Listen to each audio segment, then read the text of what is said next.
Times news में आपका स्वागत है। मैं हूं एम के आजाद। आज हम बात करेंगे कि ममता बनर्जी ने भारतीय जनता पार्टी पे एक जबरदस्त हमला किया है और वो हमला भारतीय जनता पार्टी उससे तिलमिला गई है। जी हाँ, उन्होंने जो सवाल खड़ा किया, यूं तो वो सवाल कई विपक्षी नेताओं ने लगातार खड़ा करते चले गए, लेकिन ममता बनर्जी ने जब ये सवाल खड़ा किए तो राजनीति में एक भूचाल सा आ गया। कई परियोजना के उद्घाटन के बाद संवाददाता के बीच उन्होंने जो बात कही, उससे भारतीय जनता पार्टी असहज तो हो ही गई है। तो सवाल यह उठता है कि ममता बनर्जी ने कौन सा ऐसी बातें कही जो भारतीय जनता पार्टी को नागवार गुजर गया, और उसके बाद भारतीय जनता पार्टी भी के जो पश्चिम बंगाल के जो इकाई के जो नेता है वो ममता बनर्जी पे हमलावर हो गए। हाँ, तो सबसे पहले यह जान लीजिए कि ममता बनर्जी ने सवाल क्या खड़ा किया। जी हाँ, ममता बनर्जी ने भारतीय जनता पार्टी को इस बात के लिए संकेत दिया कि भारतीय जनता पार्टी 2024 के लिए ईवीएम हैक करने की योजना पर काम कर रही है। जी हाँ, उन्होंने स्पष्ट आरोप लगाया कि 2024 के लिए Bharatiya Janata party EVM hack करने के लिए योजना बना रही है, और जैसा वो लगातार सुनते आई है और इसके सबूत भी है उनके पास, और ज्यादा सबूत इकट्ठा करने की बात तक कही जा रही है। जी हाँ, ये तीन महत्वपूर्ण बातें जब वो संवाददाता के बीच कही तो ये बड़ा महत्वपूर्ण हो ही गया। और ममता बनर्जी ने तो और भी कई आरोप लगाए। उन्होंने आरोप यह भी लगाया कि जो दिल्ली के विधानसभा को की जो मामले है, यानी जो विधेयक दिल्ली के विधेयक को लेकर जो सवाल खड़ा की, वो कहा कि ये टारगेटेड विधेयक है, यानी दिल्ली में चुनी हुई सरकार को अपदस्थ करने के लिए, कमजोर करने के लिए ये विधेयक लाया गया है। वो एक केजरीवाल को कमजोर करने के लिए योजना पर काम कर रही है। और इन्होंने एक बड़ी बात कही कि आने वाले 2024 चुनाव में इंडिया गठबंधन सत्ता में आ रही है।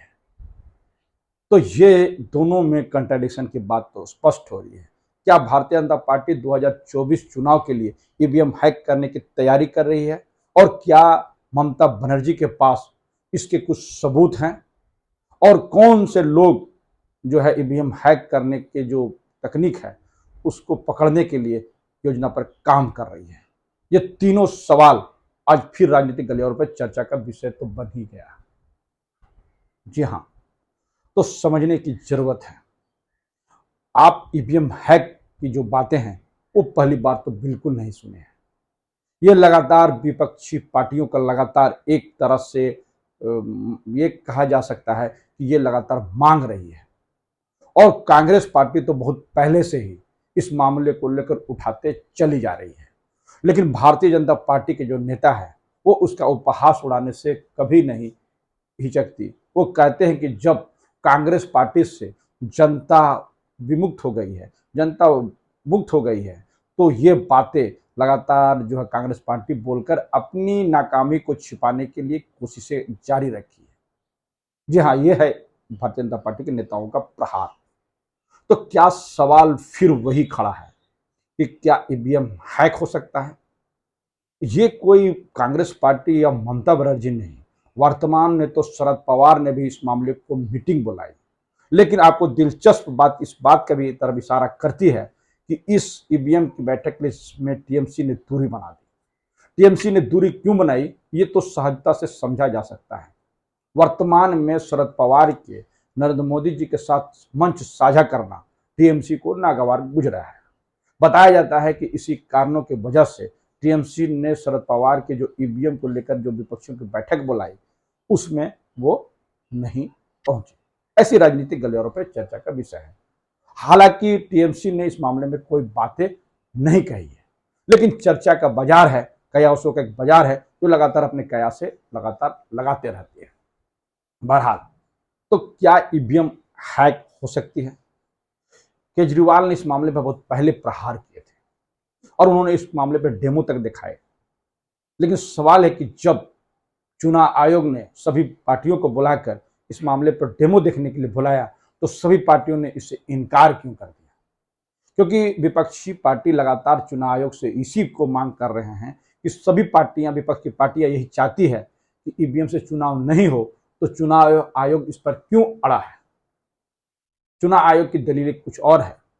लेकिन इस मामले को लेकर जब दिग्विजय सिंह हमलावर हुए और जब संवाददाता सम्मेलन कायम किए, तो बड़ा दिलचस्प बातें उन्होंने रखी। उन्होंने ईवीएम को लेकर जो सवाल खड़ा किए वो बड़ा जानने के लिए जरूरी है। जी हाँ, उन्होंने कहा कि जब ईवीएम स्टैंड अलोन एप्लीकेशन नहीं है तो इस पर विश्वसनीयता पर सवाल तो खड़ा होंगे। तो जी हाँ, तो आपको समझा दें कि स्टैंड अलोन एप्लीकेशन जो है वो जब ऑपरेट होती है तो उस दूसरे सॉफ्टवेयर से वो नहीं खुलती है, यानी उसकी यूज ऑपरेट में दूसरे सॉफ्टवेयर की जरूरत नहीं होती है। लेकिन यदि जो स्टैंड अलोन एप्लीकेशन नहीं है वो दूसरे सॉफ्टवेयर से ऑपरेट हो सकती है। जी हाँ, यही शक की सबसे बड़ी गुंजाइश है। और EVM machine stand alone application नहीं है।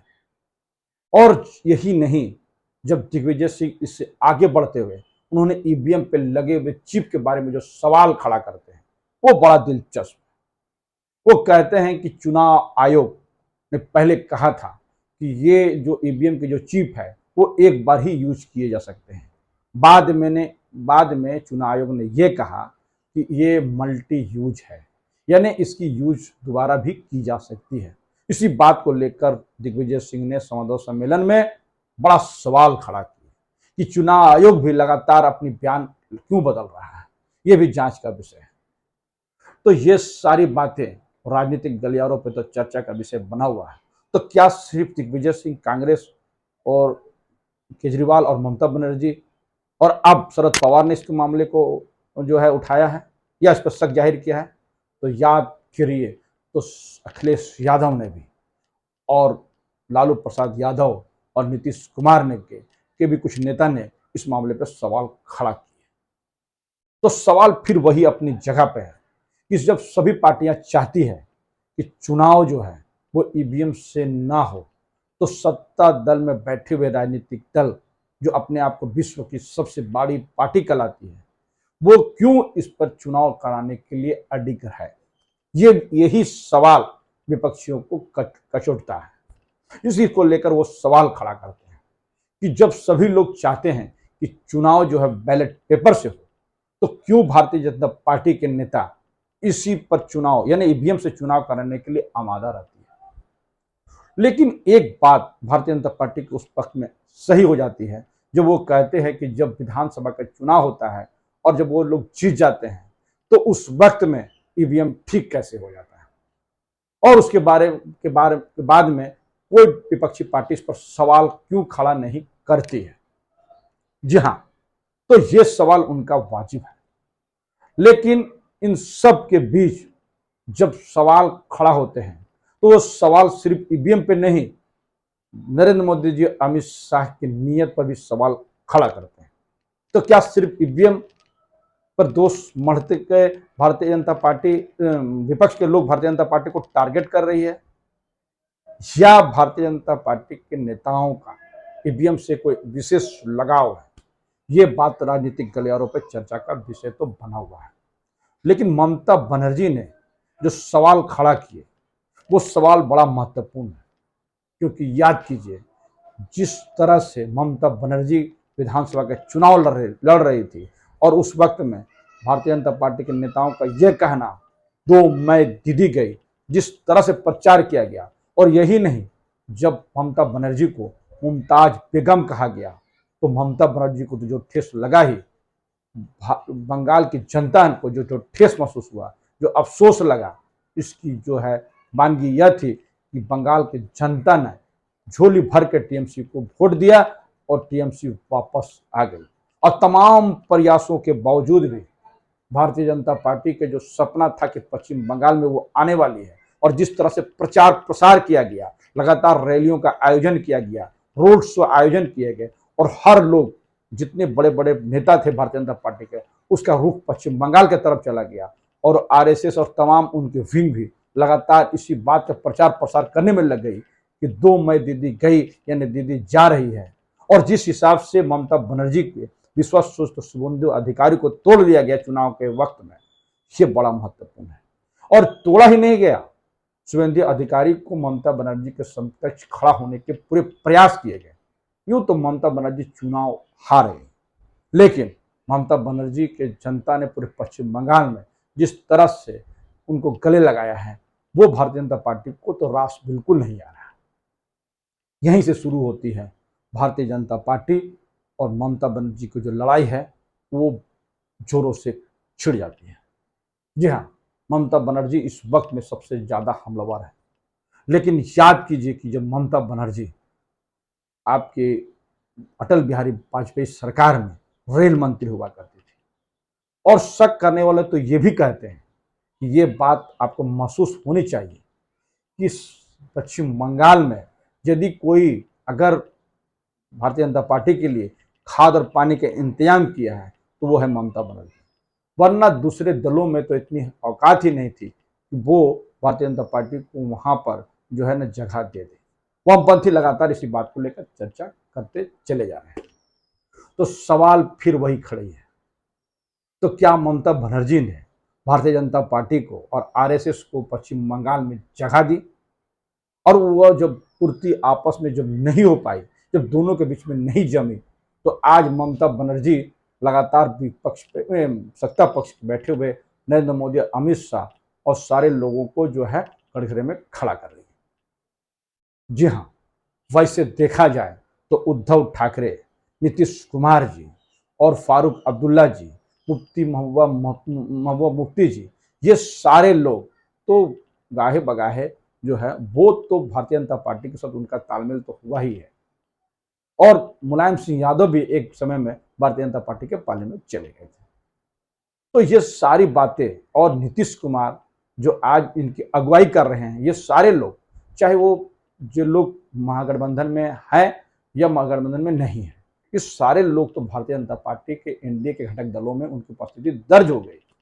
सिर्फ लालू प्रसाद यादव जी वो कभी जो है इस मामले पे हमेशा दूरी बनाए, और उन्होंने जो लगातार प्रहार किया, जिसका परिणाम है कि लालू प्रसाद जब जेल में भी रहते हैं तो उनके जो वोटर हैं वो घरों से निकलते हैं और वो जो है लालटेन छाप वोट देने से नहीं हिचकते हैं। जेल में जब से बाहर रहते हैं तब भी वोट आता है, जब लालू प्रसाद जेल के अंदर रहते हैं और जेल में रहने के जो कारण है, जब उनके बेटे और उनके परिवार वाले लोगों को बताते हैं तो लोग उनके साथ सहमति जताते हैं और उनकी सिंपैथी उनसे होती है। और लालू प्रसाद यादव लगातार जो है अभी बिहार के सबसे बड़े राजनीतिक दल में उभरे हुए हैं। चलिए, हमारा इशू आज यह नहीं है, हमारा इशू यह है कि क्या ईवीएम हैक हो सकता है। क्या ईवीएम हैक करने के लिए भारतीय जनता पार्टी जो है योजना बना रही है? इसका खुलासा ममता बनर्जी को तो करना चाहिए। उन्होंने कहा कि सबूत है तो सबूत दिखाया जाना चाहिए, और सबसे बड़ा यह है कि वो कह रही है कि इस पर लोग जो है सबूत इकट्ठा किए जा रहे हैं, तो उनको स्पष्ट करना चाहिए कि कौन लोग सबूत इकट्ठा करने में लगे हुए हैं। जी हाँ, ये महत्वपूर्ण बातें जो है आज राजनीतिक गलियारों पर चर्चा का विषय तो बना हुआ है। तो सवाल फिर वही खड़ा हो गया, क्या ईवीएम के बिना भारतीय जनता पार्टी 2024 के चुनाव नहीं जीत सकती है? क्या आने वाला 2024 का चुनाव ईवीएम के बिना भी होना संभव है? ममता बनर्जी यही कहती है कि जब विधानसभा का चुनाव हुआ, उसके बाद जब बैलेट पेपर से जब निकाय का चुनाव हुआ, यानी पंचायत चुनाव हुआ, तो स्पष्ट हो गया कि भारतीय जनता पार्टी सुपड़ा पूरी तरह साफ हो गई, यानी वो पूरी तरह उखड़ गई। यदि बैलेट पेपर से चुनाव होंगे देश में तो भारतीय जनता पार्टी तिनके की तरफ बिखर जाएगी और वो 100 सीटें भी जीतने में नाकाम हो जाएगी। ये उनके राजनीतिक दलों के यानी टीएमसी के कई नेता इस पर लगातार प्रहार करते हुए नजर आते हैं। तो क्या यह सचमुच है? इसको लेकर तो सभी विपक्षी दल हामी तो जरूर भरते हैं और अपने अपने आवाजें उठाते हैं। तो ममता बनर्जी जब वो आगे कही कि आने वाले इंडिया की जो बैठक होगी, जो महाराष्ट्र में होने वाला है, संभव है कि इस मामले को लेकर बात उठाई जाएगी और इसको किस तरह से देखा जाए और कैसे रणनीति बनाया जाए, इस पर विचार किया जाएगा। तो ममता बनर्जी लगातार भारतीय जनता पार्टी तो प्रहार कर ही रही है, और दिग्विजय सिंह ने जो सवाल खड़ा किए और केजरीवाल ने जो सवाल खड़ा किए, जो लालू प्रसाद ने जो सवाल खड़ा किए, अखिलेश यादव ने जो सवाल खड़ा किए और लगातार कई विपक्षी दल जब सवाल खड़ा किए तो चुनाव आयोग सुन क्यों नहीं रहा है? तो चुनाव आयोग की अपनी दलीलें हैं। चुनाव आयोग सभी विपक्षी पार्टियों को इसको डेमो दिखलाने के लिए जब बुलाए थे तो सभी पार्टियों ने ये कह दिया कि जब सभी विपक्षी पार्टियां जब चाहती है कि इसके बिना चुनाव हो तो चुनाव आयोग क्यों अड़ा है कि इसी को लेकर चुनाव हो। चुनाव आयोग ये चाहता था कि आप डेमो दिखाएं जिससे पता चले कि ईवीएम हैक हो सकता है। उस वक्त में विपक्ष के लोग कोई बड़ा चमत्कार तो बिल्कुल नहीं किया जा सका, नहीं दिखा सका, तो सब कुछ अपने राजनीतिक गलियारों पर चर्चा का विषय तो बना हुआ है। विपक्ष इसी बात को लेकर अड़ा है, ईवीएम से चुनाव नहीं। तो ईवीएम को लेकर सवाल खड़ा है या नरेंद्र मोदी और अमित शाह की नीयत पर सवाल खड़ा है? ये दोनों बात राजनीतिक गलियारों पे अलग अलग बातें हैं। इस वक्त में जो लग रहा है वो सारा शक ईवीएम से ज्यादा नरेंद्र मोदी और अमित शाह की नीयतों पर शक जो है विपक्षियों का लगातार बढ़ रहा है। तो कौन सी ऐसी परिस्थिति है और कौन सी ऐसी बात है कि विपक्ष ये मानने के लिए तैयार नहीं है कि वर्तमान में बैठी सरकार है वो विपक्षियों को डैमेज करने के लिए कोई कसर नहीं रखती। ये सब राजनीतिक गलियारों पर चर्चा का विषय है, लेकिन ईवीएम को लेकर जो मैंने बताया आपको वो बड़ा जानकारी आपको देना जरूरी था। तो हमारे ये वीडियोज आपको कैसा लगा अपने कमेंट्स में जरूर कमेंट्स करें, और जिन्होंने अभी तक हमारे न्यूज़ को सब्सक्राइब नहीं किया उससे विनम्र निवेदन है कि सब्सक्राइब कर दे। नमस्कार।